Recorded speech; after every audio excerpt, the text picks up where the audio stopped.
The next question is from Matt Stolley of the Rochester Post-Bulletin. Would you support putting an automatic increase on the general education formula to match the consumer price index rate of increase the previous year? I would get rid of the formula basis we've got now. I think that would be the best thing to do. I would say, what is the requirement to fund a child in Minnesota and fund that?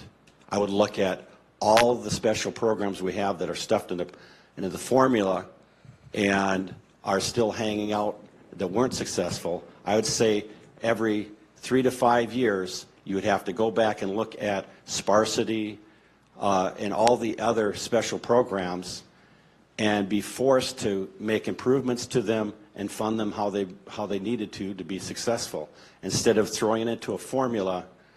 And frankly, that no matter what happens with that formula, a good example is Byron is the least funded per pupil school district in the state of Minnesota because of the way the formula is written.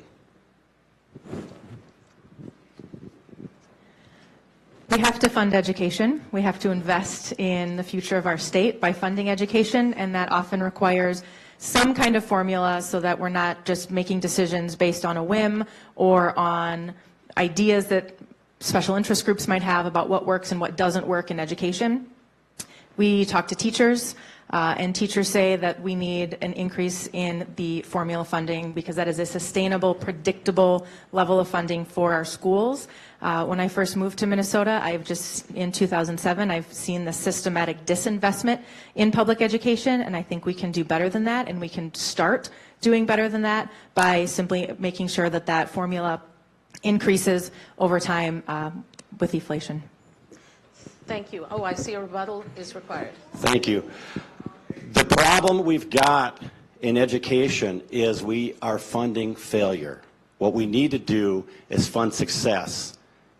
I proposed a bill to add 3% to education, and we'd have parameters that study success for the students that graduated, because too many are taking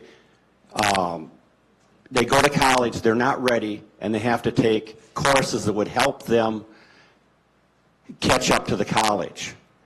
And I want to fund success, not failure. And the formula builds in funding failure. Okay, thank you for the rebuttal. And so the next question is from the floor.